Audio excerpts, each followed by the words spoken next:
আসসালামু আলাইকুম। আজকের ক্লাসে সকলকে স্বাগতম।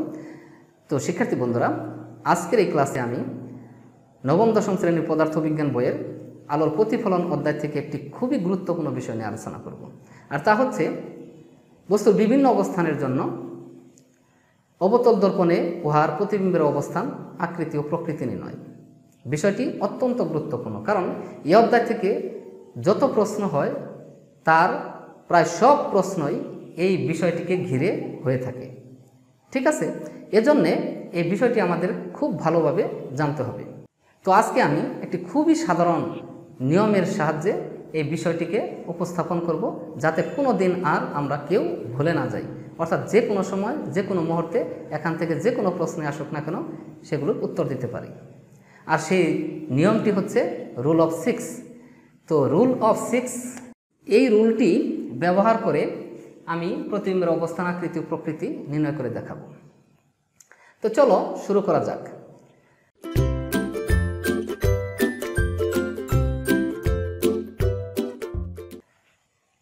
তো প্রথমেই আমার আজকের আলোচনা শুরু করার পূর্বে কিছু বিষয় জানা দরকার। তা হচ্ছে, তো এখানে যে একটা চিত্র আমরা অঙ্কন করেছি, এই চিত্রটা হচ্ছে একটি অবতল দর্পণের।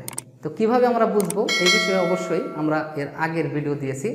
সেই ভিডিওতে অবতল দর্পণ কিভাবে চিনব, উত্তল দর্পণ কিভাবে চিনব, এবং একই সাথে বক্রতার কেন্দ্র, ফোকাস, মেরু, প্রকারভেদ অবতল দর্পণের, চিনার উপায়, বক্রতার ব্যাসার্ধ, ফোকাস দূরত্বের মধ্যে সম্পর্ক, এই সমস্ত কিছু আলোচনা করেছি। তো সেই ভিডিওটি যারা এখনও দেখো নাই তারা দেখে নিও। এই ভিডিওর ডেসক্রিপশন বক্সে লিঙ্ক দেওয়া থাকবে এবং আই কার্ডে দেওয়া থাকবে। ঠিক আছে, তো আমরা এখন এই যে এটা অবতল দর্পণ কি দেখে আমরা বুঝলাম, তো এর উঁচু পৃষ্ঠে প্রলেপ দেওয়া আছে, ঠিক আছে, আর নিচু পৃষ্ঠে দর্পণ হিসেবে আমরা ব্যবহার করছি। আর এই এফ এটা হচ্ছে ফোকাস, সি হচ্ছে বক্রতার কেন্দ্র, এখানে আমরা উল্লেখ করে রেখেছি, আর এপি হচ্ছে মেরু, ঠিক আছে, আর এম প্রাইম এটা হচ্ছে অবতল দর্পণ। আর এই যে একটা জায়গা, খালি জায়গা রেখেছি, এই যে এই প্রধান অক্ষ, এটা এই প্রধান অক্ষের থেকে দূরে রেখেছি, এটা হচ্ছে অসীম, আমরা ধরে নেব। ঠিক আছে, তো এখন রুল অফ 6 আমরা কিভাবে অ্যাপ্লাই করব। তো সেখানে যে জায়গাগুলো আছে, কয়টা জায়গা আছে আমাকে এটা আগে খেয়াল রাখতে হবে। যে বস্তুর বিভিন্ন অবস্থান, এই কথাটা দ্বারা আমরা বহু অবস্থানের কথা চিন্তা করতে পারি, কিন্তু এই অবতল দর্পণের ক্ষেত্রে বস্তুর অবস্থান হবে মাত্র 6টা। কয়টা? 6টা। এই জন্য আমরা রুল অফ 6 বলেছি। তো 6টা অবস্থান কি কি, সেটা হচ্ছে এই যে মেরু এবং ফোকাস এর মধ্যবর্তী যে জায়গাটা আছে, এই জায়গা একটা, এখানে যে কোনো জায়গায় বস্তু থাকতে পারে, এটার অবস্থান একই। তো এই অবস্থানটা আমরা চিহ্নিত করে নিই, এটা পরে আলোচনা করব।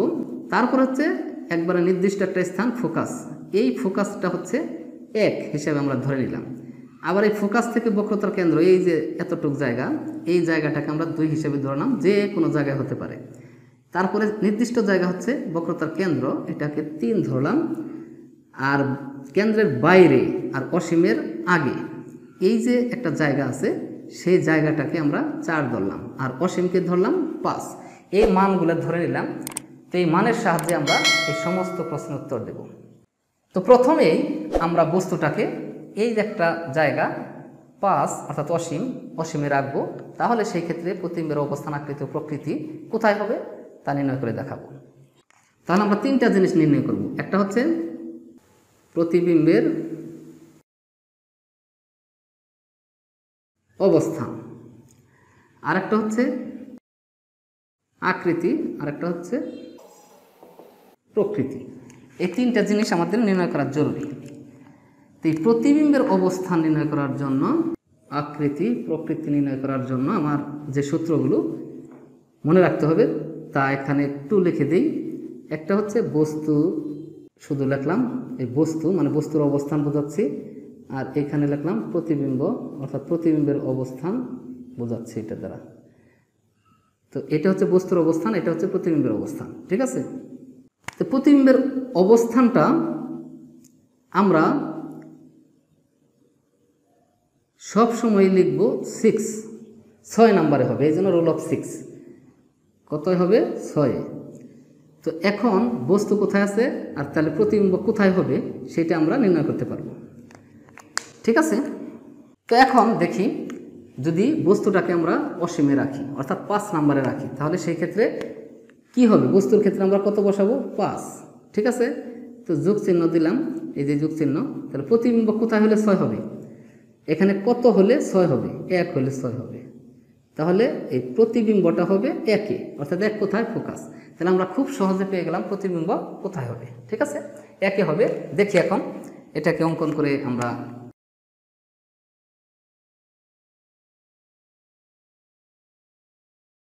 অর্থাৎ বক্রতার কেন্দ্র, এটা হচ্ছে ফোকাস আর এটা হচ্ছে দর্পণ।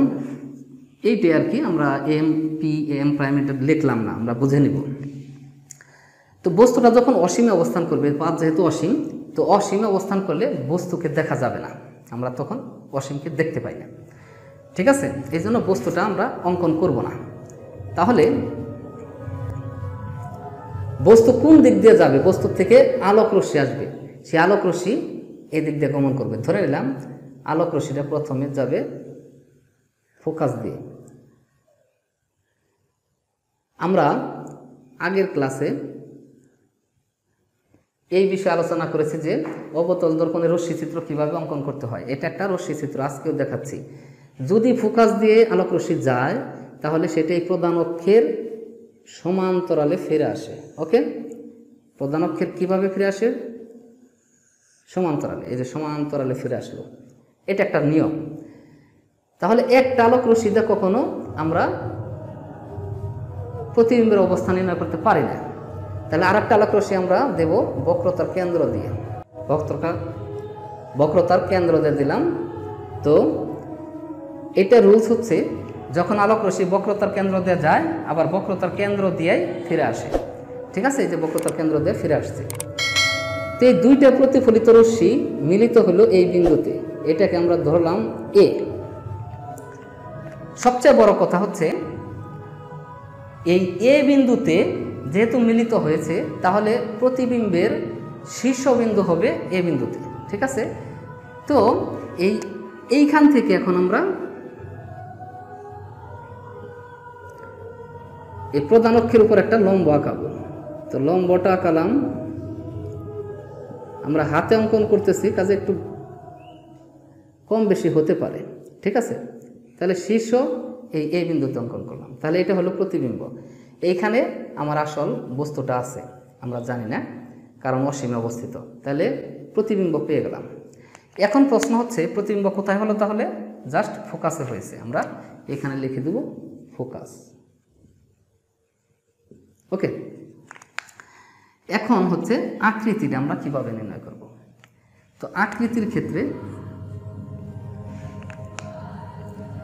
খুবই মজার একটা অঙ্ক আছে এখানে, এই অঙ্কের মাধ্যমে আমরা আকৃতি নির্ণয় করব।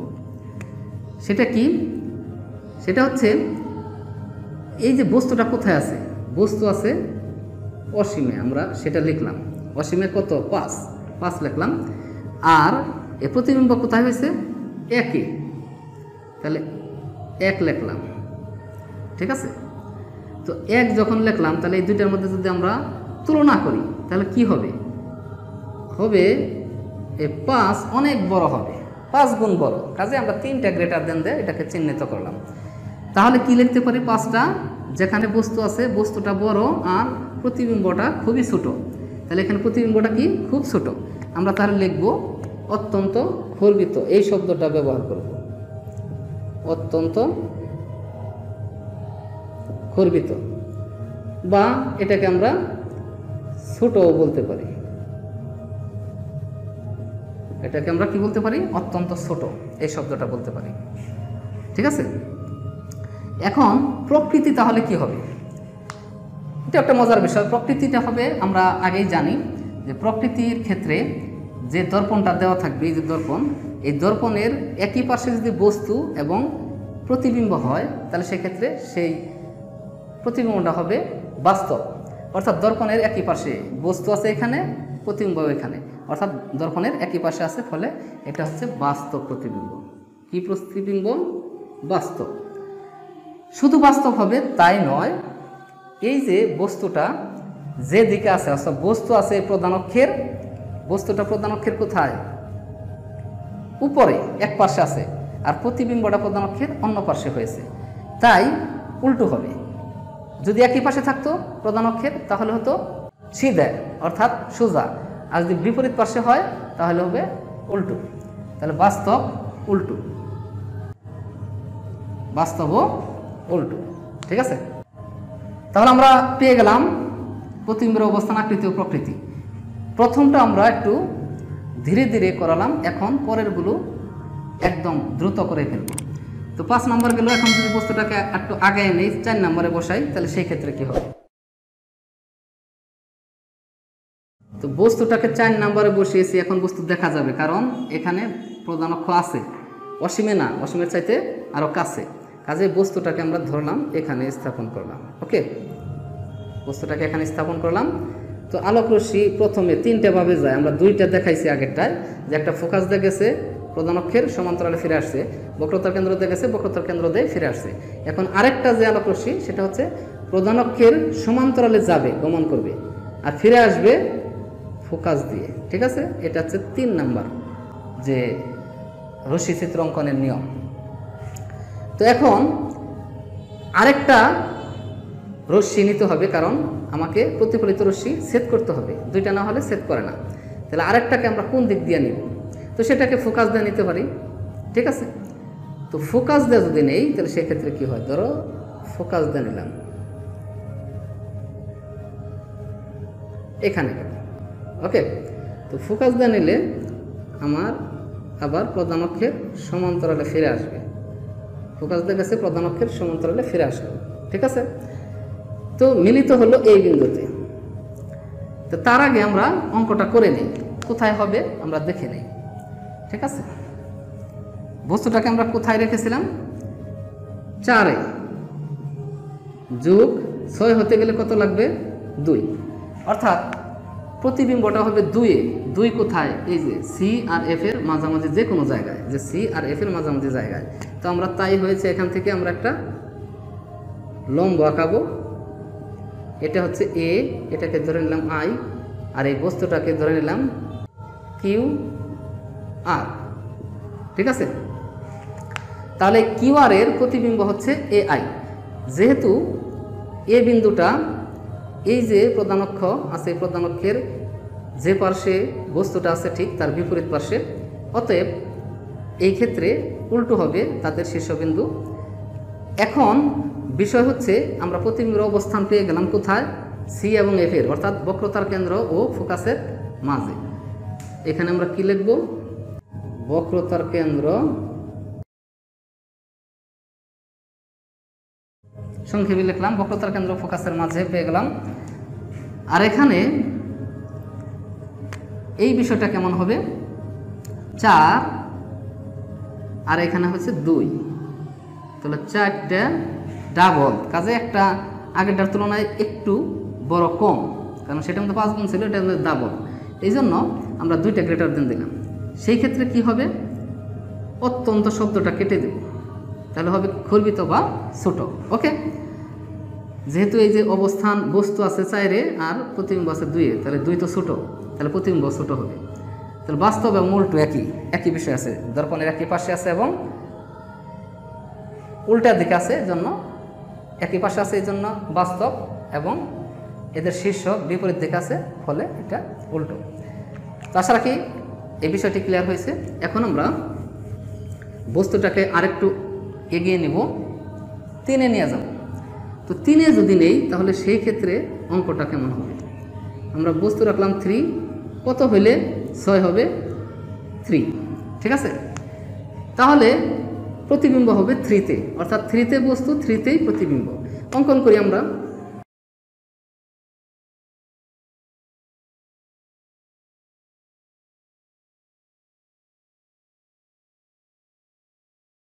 তো এটা থেকে একটা আলোক রশ্মি নিলাম একইভাবে আগেরটার মতোই, তাহলে ফোকাস দিয়ে ফিরে আসবে। ঠিক আছে, আরেকটা আমরা ফোকাস দিয়ে নিলাম, এটা একটু বাঁকা হয়ে গেছে, তো এই বিন্দুতে মিলিত হলো, এটা ফোকাস দিয়ে গেছে, আসবে প্রধান অক্ষের সমান্তরালে। তাহলে এটা হচ্ছে এ বিন্দু, তখন এ বিন্দু থেকে প্রধান অক্ষের উপর একটা লম্ব আঁকাবো আমরা। তো লম্ব আঁকালাম, যেহেতু এই বিন্দুতে শীর্ষ দিলাম, তো লম্বটা যে ঠিক এই বক্রতার কেন্দ্রের মধ্যে ছেদ করলো, ঠিক আছে। কাজে একই বিন্দুতে প্রতিবিম্ব হলো, বস্তুটা যে বিন্দুতে ছিল প্রতিবিম্বটাও সেই বিন্দুতে হয়েছে। এখন প্রশ্ন হচ্ছে তাহলে প্রতিবিম্ব কোথায়? প্রতিবিম্ব হচ্ছে বক্রতার কেন্দ্র, ঠিক আছে। এখন আকৃতি আমরা নির্ণয় করব, 3 আছে আর প্রতিবিম্বের অবস্থানও 3, তাহলে তাদের মধ্যে তুলনা করলে কি হবে? সমান হবে, ঠিক আছে। তো যেহেতু সমান, তাহলে আকৃতিটা হবে সমান, ঠিক আছে। এখন হচ্ছে বাস্তব উল্টা একই জিনিস, যে বাস্তব একই পাশে আছে বাস্তব এবং প্রধান অক্ষের বিপরীত পাশে আছে, ফলে উল্টো। আশা রাখি বিষয়টি ক্লিয়ার হয়েছে। তো এখন বস্তুটাকে আমরা ধুয়ে নিব, কি দাঁড়ায় দেখি। তো এখানে অঙ্কটা আমরা সেরে নেই। বস্তু 2, তাহলে 6 হতে গেলে কত হবে? 4 লাগবে। তাহলে প্রতিবিম্ব হবে 4-এ, অর্থাৎ এখানে, ঠিক আছে। উল্টো, কারণ 4-এ যখন দিয়েছিলাম তখন 2-এ হয়েছিল, আর 2-এ দিব বস্তু 4-এ হবে। 3টে পারলে আর 3টে এমনিতেই পারা যায়, তারপর আমরা প্রত্যেকটাই করাচ্ছি। তো সেই ক্ষেত্রে একই স্টাইল আমরা যখন চিত্রটা অঙ্কন করব,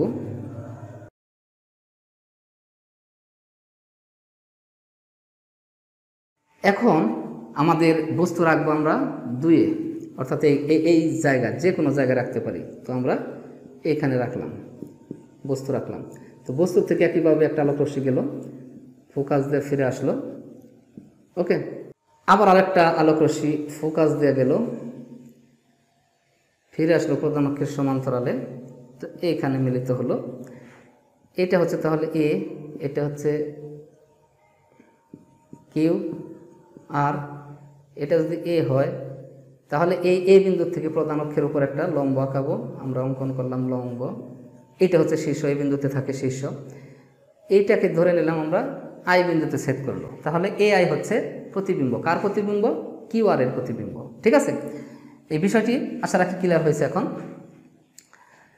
তো এখানে এ আই তার প্রতিবিম্ব যেহেতু, এখন প্রশ্ন হচ্ছে প্রতিবিম্বের অবস্থান তাহলে কোথায়? আমরা বলেছিলাম যেহেতু 4টা কোথায় আছে? বক্রতার কেন্দ্র অসীমের মাঝে। বক্রতার কেন্দ্র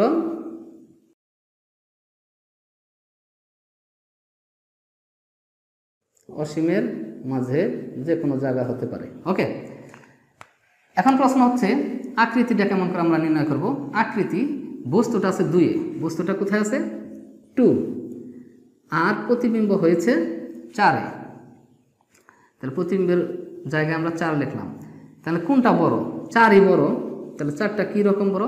দ্বিগুণ। কাজে 2টা লেস দেন দিলাম।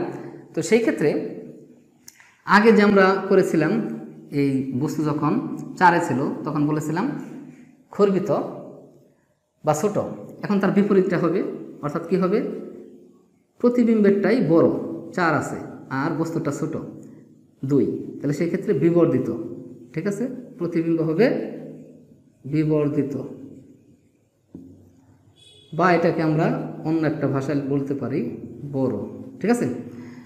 তো এখন প্রকৃতিটা কেমন হবে? প্রকৃতি নিয়ে তো কোনো প্রশ্নই নেই, কারণ একই হবে, যেহেতু দর্পণের একই পাশে বস্তু আছে, কাজে বাস্তব হবে।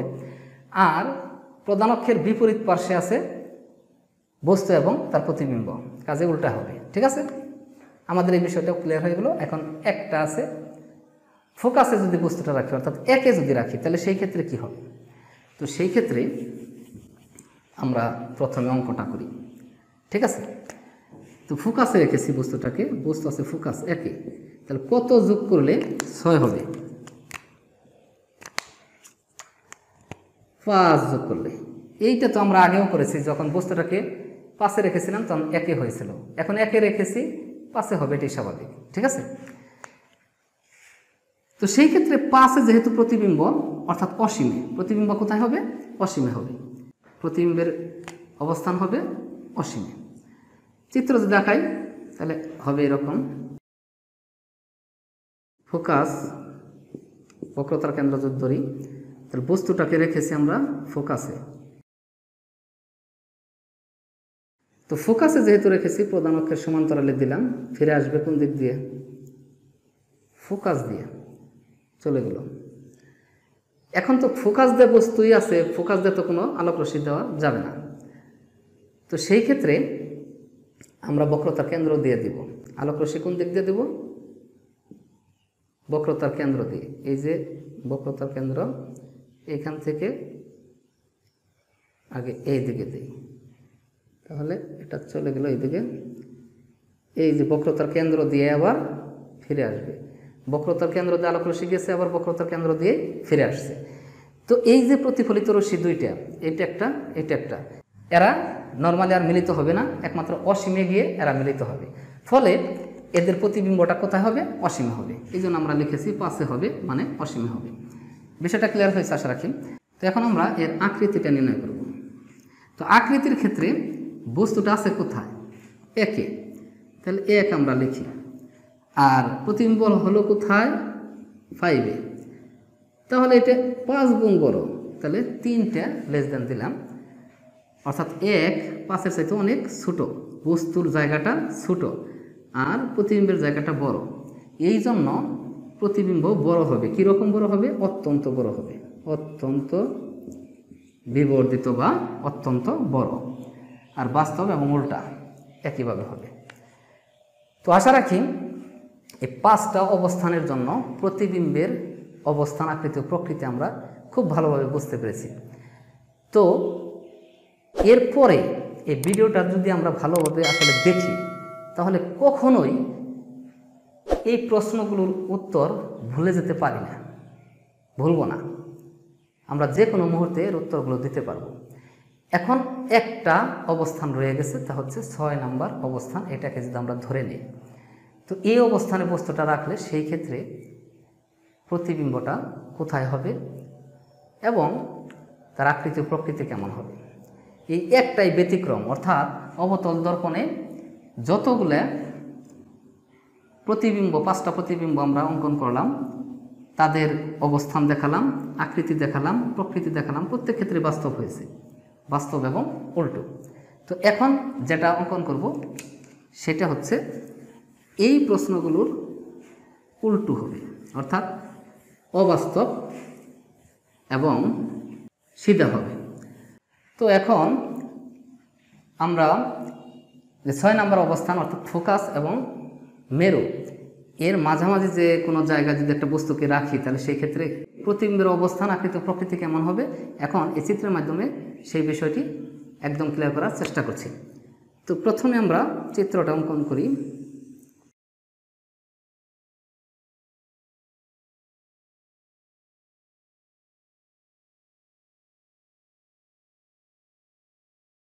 ঠিক এই যে মেরু আর ফোকাস এর মাঝামাঝি যে কোনো জায়গায় বস্তুটা থাকবে, ধরে নিলাম বস্তুটা এখানে আছে।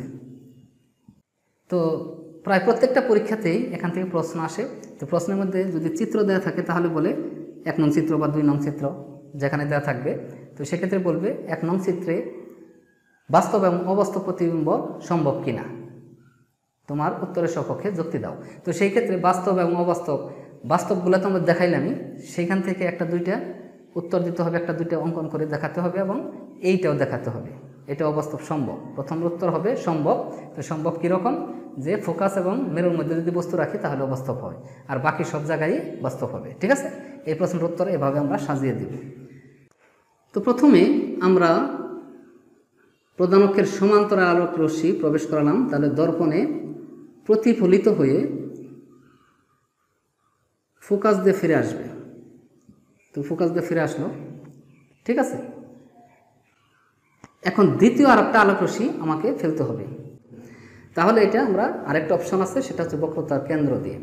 তাহলে এটাকে আমরা বক্রতার কেন্দ্র দিয়ে গমন করাবো। তো বক্রতার কেন্দ্র দিয়ে আলোক রশ্মি গেল, পৌঁছালো এখানে, আবার বক্রতার কেন্দ্র দিয়ে ফিরে আসবে। ঠিক আছে, এখন প্রশ্ন হচ্ছে এই যে প্রতিফলিত হয়ে আসলো, এরা কিন্তু আর মিলিত হচ্ছে না।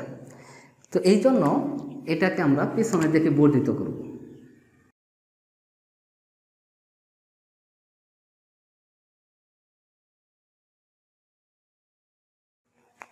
দুইটা রশ্মিকে আমরা পিছনের দিকে বর্ধিত করলাম। তো দেখা যাচ্ছে এখানে মিলিত হলো এই বিন্দুতে, তো এইটা হবে এ বিন্দু। ঠিক আছে, যেহেতু এটা পিছনের দিকে বর্ধিত করেছি, তাহলে এই যে প্রধান অক্ষ, এই প্রধান অক্ষকেও আমরা পিছনের দিকে বর্ধিত করব। ওকে, এ পর্যন্ত বর্ধিত করলাম। এখন এই বিন্দু থেকে এই প্রধান অক্ষের উপর একটা লম্ব অঙ্কন করব।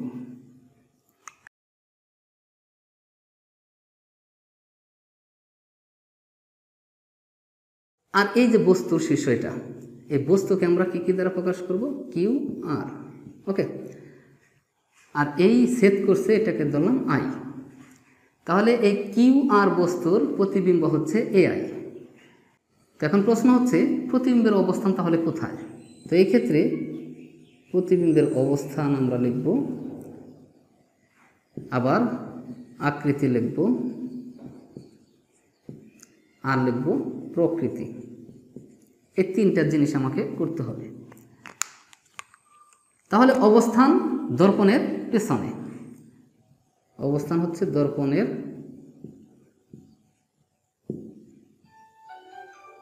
পেছনে। তাহলে প্রতিবিম্বের অবস্থান দর্পণের পিছনে, এটা হচ্ছে সামনের অংশ আর এটা হচ্ছে পিছনের অংশ, দর্পণের পিছনে হলো এক। দ্বিতীয়ত আমরা বলেছিলাম যে বস্তু এবং প্রতিবিম্ব যদি একই পার্শ্বে হয় দর্পণের, তাহলে হয় বাস্তব, আর যদি বিপরীত পার্শ্বে হয় অর্থাৎ সামনে এবং পিছনে হয়, তাহলে সেই ক্ষেত্রে অবাস্তব হবে। তাহলে প্রকৃতিটা কি? অবাস্তব, যেহেতু এক পার্শ্বে নয়, তো অবাস্তব পেয়ে গেলাম। এখন আকৃতিটা কেমন হবে? দেখেই বোঝা যাবে যে আকৃতিটা বড়, কারণ পিছনে যত প্রতিবিম্ব হবে সমস্ত প্রতিবিম্বই বড় হবে। ঠিক আছে, তাহলে এটা হচ্ছে বিবর্ধিত। এটাকে আমরা কি লিখব? বিবর্ধিত। ওকে, এখন প্রশ্ন হচ্ছে অবাস্তব পাইলাম, এখন সোজা না উল্টে? যেহেতু প্রতিবিম্ব এই প্রধান অক্ষের একই পার্শ্বে হয়েছে, অর্থাৎ বস্তু এবং প্রতিবিম্ব প্রধান অক্ষের একই পার্শ্বে, তাহলে অবশ্যই সিধা হবে। এটা কি হবে? সিধা, বা এটাকে সোজা আমরা এই শব্দটাও ব্যবহার করতে পারি। তাহলে পেয়ে গেলাম দর্পণের পিছনে বিবর্ধিত, অবাস্তব, সিধা বা সোজা।